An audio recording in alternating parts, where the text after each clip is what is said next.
Hey guys, it's me, Wilson, and we're back for another video on F1 22. We're here for round 2 of Psgl Season 31 for USA. Pretty interesting race this is going to be. It's a full quali format, as you already know, or you might not know if you're new around here.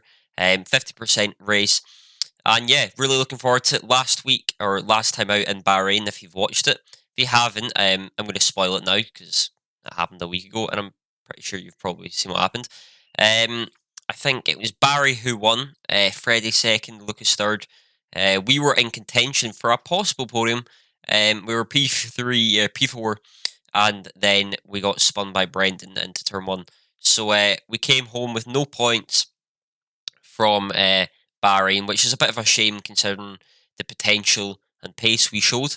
But nevertheless, moving on to this round, as you can see on the screen in front of you, it's actually going to start off with a 90% chance of a wet race. So that pretty much means it's going to rain. I mean, there's an 8% chance it will be dry, is what that means on the flip side. So yeah, it's pretty much going to rain. Full wet at the start and then drying out towards the end, which always makes it slightly interesting. We've seen that in esports a few times with people starting in at intermediate tyres. So maybe we might see some of that today.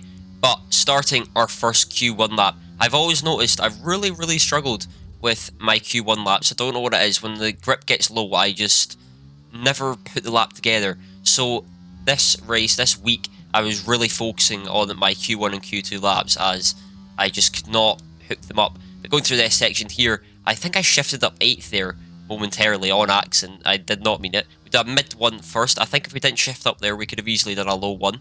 But a mid 1 isn't great, but it isn't awful. We can still work with that. Flying into the middle sector now. Going down to this right-hander, which is very tricky. You can lose and gain a lot of time here. We did it pretty nicely, putting a lot of steering lock on and then planting the power as quickly as you can. This straight line now is pretty much where you see who's running a lot of downforce, who's not running a lot of downforce. If you are, this is where you pay your price. This next corner, you want to put maximum attack on this inside curb. We do that pretty nicely, carry a lot of speed and cut it very well. It's a 1.9 split, which is very good for mid-session Q1. Not a lot of grip in this session. 5th gear through here, then down to 5th. Get a really wide line, just clip this curb a little bit to just bring you in, the camber the corner, let it roll you in, then this right-hander, fully flat. Make sure you don't hit these curbs at the wrong angle, or it will make you lose the car. Now the penultimate corner, everyone knows this is so easy to invalidate. We take it a little bit cautiously, but it's still close to the limit. Final corner now, 3rd gear to make sure the back end doesn't step out too much under braking, and up to the line, it's a 32.168 in Q1. That puts us ahead of Piotr, Marcel, Jarno, behind Freddie and Alvaro, who does a 31.9 just there, which is not too bad.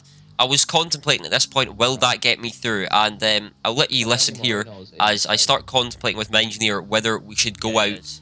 We've went out on fresh tyres, but we're contemplating whether we come back in and just nurture the tyres. No, save them, you're fine. You think I should? Positive. What do you mean by save them, like pit? Yeah. Okay. Don't overload them with heating them, we're fine. Okay. You sure? You positive? Yes. Okay, good.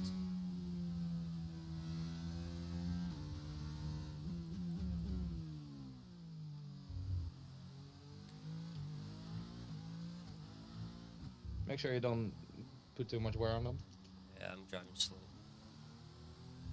And as you can see, we decided not to do our lap. We were P12. You can't see the thing because of my big head, but I don't know what it was. We did get through by a decent-ish margin.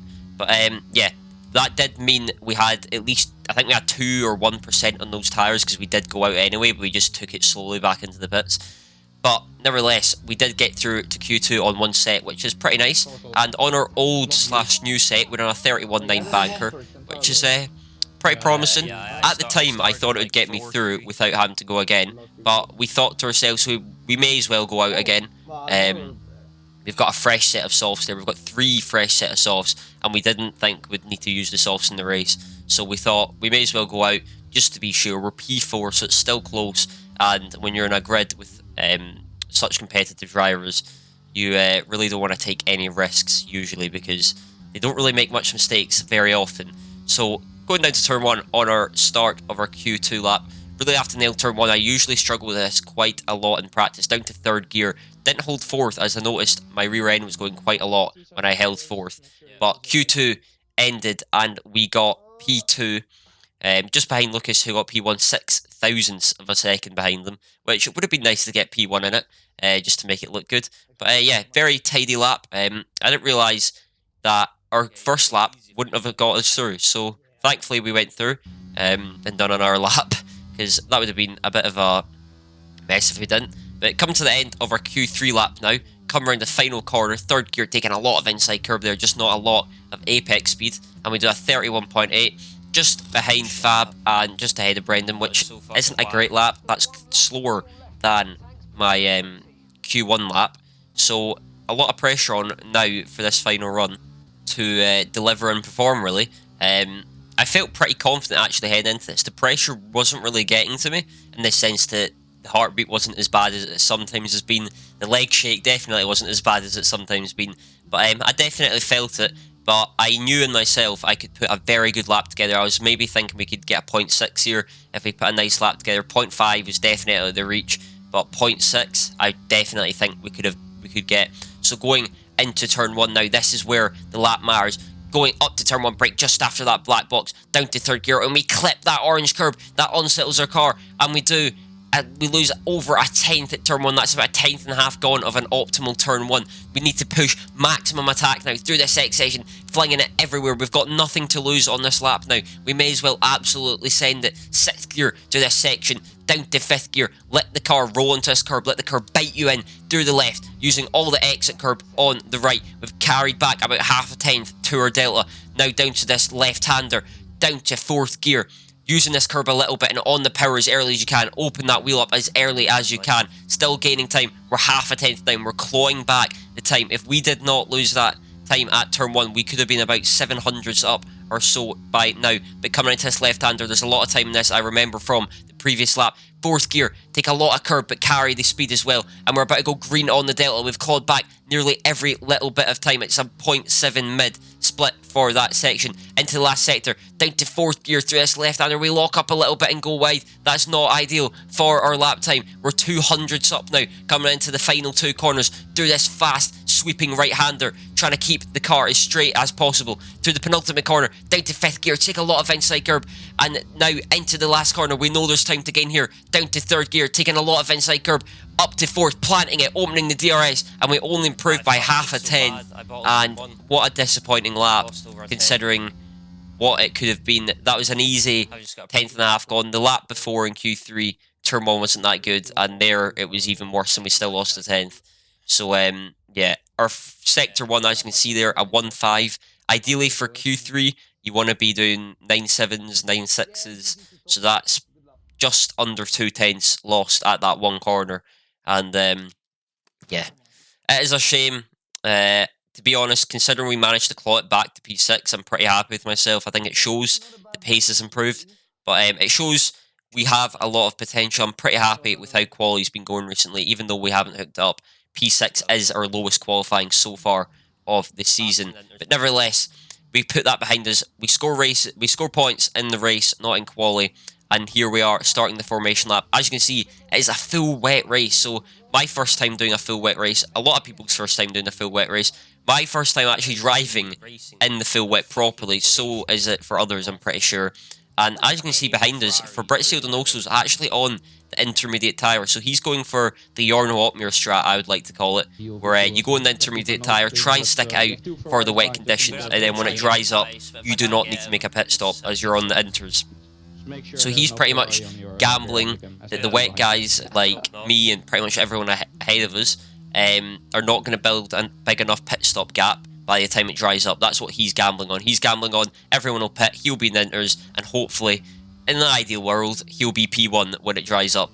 So we'll have to wait and see. As you can see, we're doing our lineup as I really like the fact we can do this on our own. Really able to warm up our tyres and line it up the way we want to. Just brings a bit more of a, human error thing into it. You can mess it up, you can nail it, and we did pretty nicely. 0.4, which is pretty good. We could push it a little bit forward, but you don't want to risk it too much, especially in a league like this, as any mistake can be proven pretty costly. So we're just waiting for the 5 red lights to come on. We've got 1 light, 2 light, 3 lights, 4 lights, 5 red lights. And away we go for USA Grand Prix Round 2 of Psgl. Do we get a good launch? No, we don't. A lot of wheel spin. Wheel spin up to 4th, nearly even 5th gear, down into turn 1. We've got 2 cars, one in the left, one in the right. We're going to have to really get our elbows out. I think that might be Yanni. We put him onto the curb and we hold our P6 position. I think we just get a warning for contact with Yanni there. Not a lot of grip. Understeering right to the left-hand side of the road. Going through this X section now. It's all so slow. We're right behind Matthias. The dirt air is going to be pretty poor right now. We try and have a look round the outside. Is there any grip there? Maybe Matthias might get bunched up. There's not. Now we have Lucas on our right hand side. He's going for a move on us. Can we hold this off? We really do not want to lose any positions. We bang wheels. That was very close to being something worse. We cut that corner. Somehow don't get a corner cutting warning, and all is good for now. But now we've got Yanni on the attack. Down into this next corner. We go down to 3rd gear, trying to get that bite. We give Yanni just enough room. He taps her rear left tyre. Now down to this straight. It's all about who's running the least wings now. Can we catch even a little bit of slipstream off Matthias' Haas car on the overtake button? Full power in the wet conditions. We've never went into this corner in wets. Who's going to break the latest? Who can do it? We break really, really late. A lot of determination and confidence there to break that late. First time round, up to 4th gear, short shifting, round into the last sector now. Yanni is still on our outside. We try and give him a bit of a squeeze onto that curb, and he's just falling back. We're going to defend the inside a little bit here, just to make sure he goes away. That's Lucas, I think, sending it on Yanni. We cut off, just to make sure he doesn't try and send anything on us, and that is good for us. That gives us a little bit of breathing space behind. As you can see, Matthias van Erven sliding all over the place, as are we. The grip is extremely poor right now, especially in this dry setup. It does not feel good at all, but that was a very, very intense lap 1. Pretty scary going into that corner at the end of the back straight, not really knowing where to brake. I just kind of had to bite the bullet and hope I wouldn't go straight on, and we done it pretty well. But good battle with Yanni. Pretty clean racing, which we don't always get in this league, but it was nice to see. As you can see, using all the road now. Matthias van Erven, my wet pace felt very good, and I think I was showing this catching Matthias pretty good. I will mention though, Matthias also did have an audio glitch, which I don't think helped his pace at all. I think he couldn't really hear his engine or whatever, so that is why he is a little bit off the pace than he is usually. But going into this next corner, we do a little bit of a fake, and he does go wide, which I don't think is the reason for him going wide. As I said, I think the audio glitch didn't make his life very easy, but nevertheless, that makes us up into P5, just behind Freddie Rasmussen now. 2.7 is the gap to Freddie, and yeah, now it started looking pretty good. I started building a lot of confidence. I wasn't too sure how my pace in the wet would be, but now this was happening. I started getting a lot of confidence. I felt really quick. I felt like we could be on for a podium even if we just keep this up, but it is probably going to go to Inters one point. That's going to bring the Inter runners who started on the Inters into it, and that is probably going to change how quick we are. As Freddie actually pulls into the pits, and before he retires, because he's about to retire, as you see, he retired because he had the audio glitch as well, and he clearly did not want to put up with it, which, yeah, I don't blame him. But next up is Ron Harnow. We are P4, that is. He was pretty far up the road. I think it was just over 3 seconds or so, and we actually started to catch him quite a lot. Showing our wet pace is really good. Jorn Otmir pulled away quite a lot, so we couldn't really keep up with him. He was very quick. I believe he was running quite high wings for this race, which we might see at the end. But we're catching Ron Har quite a lot, and this is why I was saying I want it to stay wet, because my wet pace felt really good. We're breaking a lot of gap to Matthias as well. I know he was still having that audio glitch, but even still, we had quite a lot of breathing space at the moment. Nice gap in front, nice gap behind. It was just quite relaxing to be able to like drive like this, but it did come to the point where Inters had to be put on, and we came into the pits on lap 6 to fit the intermediate tyre. And usually in the past I've been pretty poor on the intermediate tyre. I don't know what it is. I just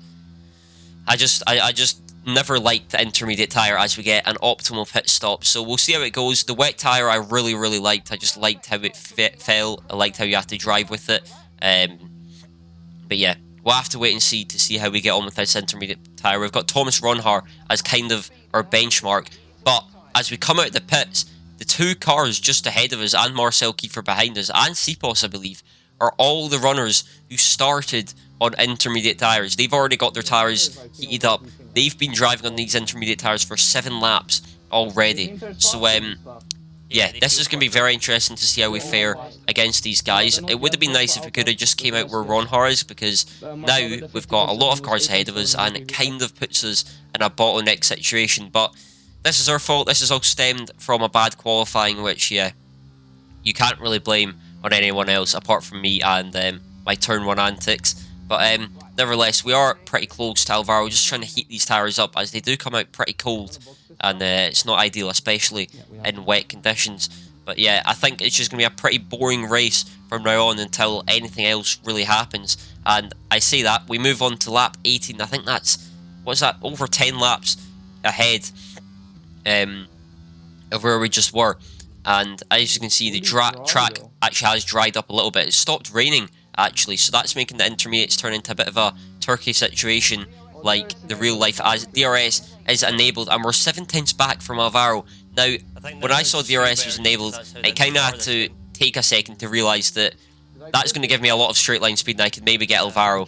When you're racing in the wet for so long and you don't have DRS, you kind of forget how much DRS helps you, so I didn't realise about until here that DRS could help me get by him, so that's when I realised we should probably try and go for it, and Marcel is pretty close behind us, so we don't want to really become under attack from him as we go through this next left-hander. Can we get good traction? We're close enough, considering the wet conditions. We are pretty close. We're going to use all of the ERS. I don't think we have much left, but we're going to go on attack of Alvaro Carton in the slipstream. DRS open, ERS full power down into this next left-hander, braking down to third gear, taking a bit of inside curb, side by side. We try and push him a little bit onto the curb to give him less traction. Then through this right-hander, is he going to leave us space? He leaves us just enough space, pushing us up to the curb. Very hard, fair racing through this left-hander. I knew this was my time to be able to get the position. We go down the inside, park it on the apex so he can't do the switchback, and that takes us up into P5 for that position. Or I don't think it was P5 actually, I think it was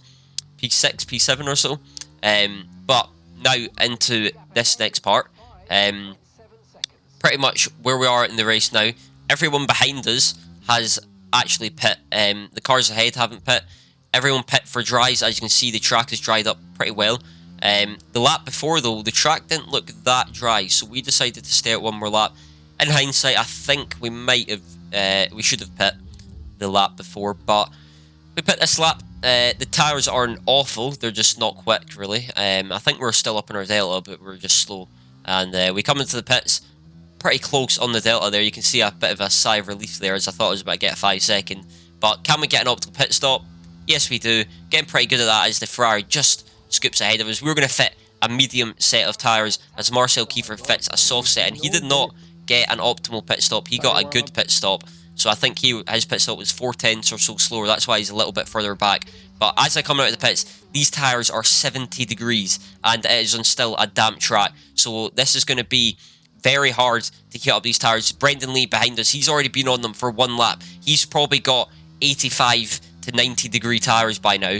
And you can just see the grip difference through this X section. We're having to be so tentative as he flies through here. We're also one warning away from a 3-second time penalty, so that makes us have to stay back a little bit more, as if I get that 3-second time penalty, it's not going to help us in the long run. But Marcel Kiefer, he fitted the soft set of tyres, and you can just see how much more grip he has as we come onto the back straight, nearly the corner before it. He sends it down our inside, and there is literally no point in fighting that. I mean, even if I wanted to fight it, there would be no point, because I would gain nothing. As we begin to weave on the straights, trying to heat up these tyres, as it is so difficult. As Marcel sees us doing it, he probably checked his tyres and thought, yeah, maybe I should weave as well, as the tyres are very cold. You can see I'm still not using these entry curbs on the right hand side to these corners, as when the track's just rained, you do not want to use them. You probably could get away with it, but it's a bit risky considering they're probably damp, you've got cold tyres, and yeah, it just makes life a bit sketchy. But we go into lap 22 and we do begin to use that one there, as the track's dried up, the tyres have got a little bit of heat on them, and we're starting to gain a bit of confidence. Yoni Tormolo now goes for attack. He is on the medium tyre. He pit a lap before us. He's got probably a little bit more heat in them, but we let him by. We don't really fight it, because my plan was here just to try and hopefully gain a bit of ERS, but he goes quite deep, so I switch back him, not really wanting to fight it, and yeah, he doesn't really have any of it. He just shoves us out, and yeah, as you can see, he started flashing, and I thought he had a lot more ERS than us, I'm not going to lie, that's why I let him by. But yeah, we didn't really lose anything. Oh my As God, he goes completely straight on, and I think that happened because he had a screen freeze. I could be completely wrong, but I think that's the only explanation. It can't really be a wheel failure, as it turned on way too quick. As yeah, he gets in control straight away after it. So I think that was a screen freeze from Yanni. But we're going to take full advantage of his screen freeze or whatever just happened to him and try and break a gap. You can see it's 1 second now. That is the DRS gap. He did have it before the detection line though, so I think he might have DRS. I don't think he does actually. Danny Moreno has the DRS. He is on the soft tyres, so I don't know how quick he is going to be. It just depends how much his tyres wear out. They're probably old. Actually, no, they're probably new, as Danny Moreno didn't set any qualifying laps in Q1. He just started from the back, I'm pretty sure, as he is now romping towards us. We're going to really give it our all in this final sector. I really want to make sure we can get this second gap to Danny. I want to be in clean air for the rest of this race. I want to have no worries behind. I just want to focus on my race now. The race has already been chaotic enough as we fling it through the penultimate corner, really trying to build this 1 second gap, and we just get it before that detection line. Come around the final corner. What is it going to be coming up to this star finish straight? The gap is 1.1, nearly 1.2 as it hits 1.2, and we move on to lap 28. You can see it's a lot more sunny now. The race is coming 10. We've caught Marcel quite a lot, and that gap's just going to keep coming down, but I don't think it's going to come down enough as his tyres wear out. It's been a pretty lonely race since we broke that gap to Danny as his softs died. It's looking like it's going to be a P7. We did not get a penalty, which is good, as we were 1 warning away. It's a bit of a shame, P7 though. I feel like P5 is definitely more than doable there. Maybe even a podium, but again, our quality mishap did not help us. Our intermediate pace did not help us. Maybe if we even had a better start, it would have helped. A lot of combinating factors, but we're going to come across the line. It's going to be points. It's going to be P7 in round 2 of Psgl, which is not the end of the world. Considering last week we got taken out, I think we should take what we can get. Not a great result, but I think considering we don't think it's a good result, it's just showed how much we are improving compared to last season. Last season, I don't think I'd be happy with P7, but let's say the start of last game or mid last game, if I got P7, I wouldn't be disappointed. And I think it shows that we're really up there now. We can really start fighting for top 5s consistently and podiums. Wins are still just that little bit too much out there. People like Barry and Yarno are just that 1 step ahead at the moment, and hopefully we can get there eventually. But well done to Yarno on the race win. Great pace from him. He was very, very quick. I think he was running a little bit more wing, which helped his wet pace, as at the end Barry started catching him quite a lot in the dry. But yeah, well done to Barry as well in P2. Well done to Ron Hart on P3 and his mighty pole lap, a 0.5. I think it was his PB actually, which is a very good lap. That's going to be it from me. P7, which as I say, is not as bad as you'd think, I guess, considering everything that could have went wrong. But hopefully next week at Austria we can get a top 5, as I feel like our pace and our potential, we deserve a top 5.